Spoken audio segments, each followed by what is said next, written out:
ఉంటది కదా సార్, వాళ్ళకి ప్రూఫ్ గా వాళ్ళే చెప్తారు సార్. అది నాకు ఎలిగేషన్ నా మీద, అది పెద్ద ఎలిగేషన్ సార్. సెకండ్ థింగ్, ఇది చచ్చిపోతే జబ్బు అని వేసేది అది ఇంకా పెద్ద ఎలిగేషన్. మీ మామగారు మీ హస్బెండ్ ఒకసారి అందుబాటులోకి వస్తే వాళ్ళతో కూడా మాట్లాడతాను. మీ ఆడపడుచులు కానీ మీ హస్బెండ్కి సిస్టర్స్ బ్రదర్స్ ఎవరైనా ఉన్నారమ్మా? ఉన్నారు సార్, ఒక అక్క. ఓకే, ఒక మహిళగా మరి ఆవిడ కూడా ఏమన్నా అంటే ఒక ఇంటి పెళ్ళయింది ఆమెకి?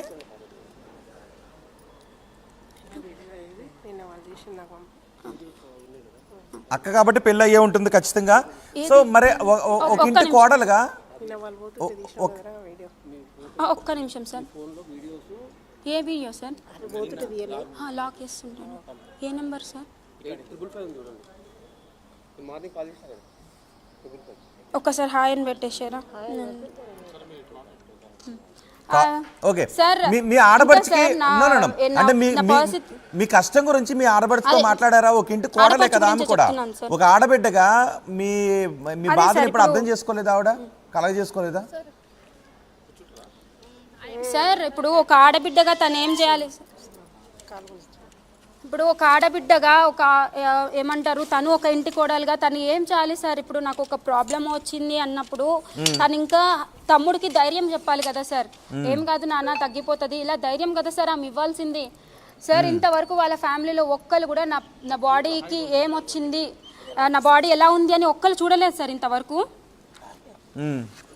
ఒక్క నిమిషం సార్, నేను ఒక చిన్న వీడియో షేర్ చేసేసి. ఏంటా వీడియో? అదే తాళాలు వేసుకొని వెళ్ళిపోతున్నప్పుడు ఒకసారి చూపించండి, ప్లే చేయండి కెమెరా సార్. కెమెరా ముందంటే ప్లే చేయమన్నారు సార్.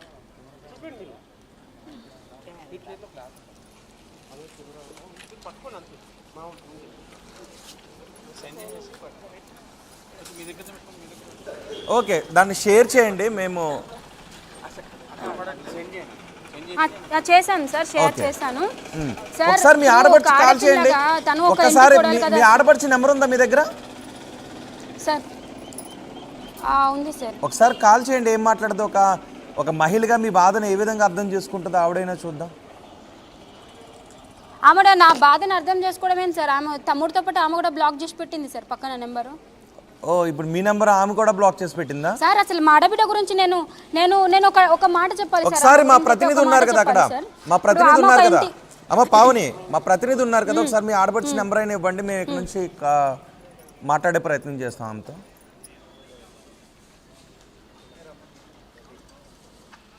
నెంబర్ బయటికి చెప్పొద్దు, జస్ట్ షేర్ చేయండి.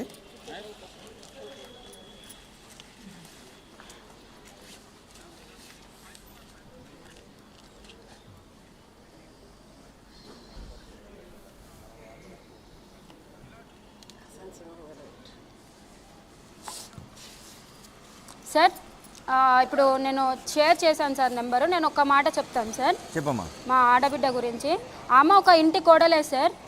ఇప్పుడు తమ్ముడికి తను ధైర్యం చెప్పాలి. అరే ఏం కాదురా, ఏముంది, ఎలర్జీ తగ్గిపోతుంది, అలా ధైర్యం చెప్పుకోవాలి సార్. అది మానేసి సార్ ఆ ఫ్యామిలీ మొత్తంలో నా స్కిన్ ఎలా ఉంది, నా బాడీ ఎలా ఉంది, ఒక్కరు చూడలేదు సార్ ఇంతవరకు. చూడకుండానే ఎలిగేషన్ సార్. అరే కార్తిక్, ఫస్ట్ ఎయిడ్ గురించి నువ్వు ఫస్ట్ టైం తనని అలా చూస్తే మళ్ళీ తన దగ్గరికి వెళ్ళగలుగుతావా నువ్వు అని ఏడ్చుకుంటూ ఆ అబ్బాయి మనసులో ఒక లేనిపోయిన ఏమంటారు, ఒక ఇమాజినేషన్ని క్రియేట్ చేయడానికి ట్రై చేసేది సార్. మరి ఒక అమ్మాయిగా నువ్వు కూడా మీ హస్బెండ్తో మీ అత్తవారి వాళ్ళు కూడా ఇలా చేసేసి నిన్ను మీ హస్బెండ్ని దూరంగా ఉంచేస్తే నీ పరిస్థితి ఏంటమ్మా? ఒక ఆడపిల్లగా నా గురించి నువ్వు ఎలా సపోర్ట్ చేయడం మానేసి ఇంకా ఆయనను ఎలా భయపెడతావు నువ్వు? అది కరెక్టా? పోనీ మీ ఫ్యామిలీలో ఎవరైనా నా స్కిన్ ఎలా ఉంది చూసారా, నా బాడీ ఎలా ఉంది ఎవరైనా చూసారా? పర్సనల్గా నన్ను రూమ్లోకి తీసుకెళ్ళి చూసారా? చూడకుండా మీరు ఎలా మాట్లాడతారు? మీరు ఎలా క్రియేట్ చేస్తారు, ఎలా ఎలిగేషన్స్ ఇస్తారు మనిషి మీద? ఏమనేది ఆవిడ ఆడపడిచి? ఏమనేది ఆడపడిచి? ఏం మాట్లాడేది మీతో ఎప్పుడైనా? నాతోనా సార్? ఏమో సార్, నేను మ్యారేజ్కి తర్వాత పెద్ద ఏం మాట్లాడలేదు సార్ మా ఆడపడుచుతో. ఇక ఇక్కడ ఉన్నప్పుడు వాళ్ళ ఫ్యామిలీతో పాటు ఆమె కూడా సేమ్ ట్రీట్ చేయడం. అంటే మీరు చెప్పలేదా మీ తమ్ముడు ఇలా బిహేవ్ చేస్తున్నాడు, కొంచెం మీరు చెప్పండి, ఒక స్త్రీగా నా బాధను అర్థం చేసుకోండి అని ఆమెతో మీరు ఎప్పుడు మాట్లాడలేదా? ఒక్క నిమిషం సార్ వాటర్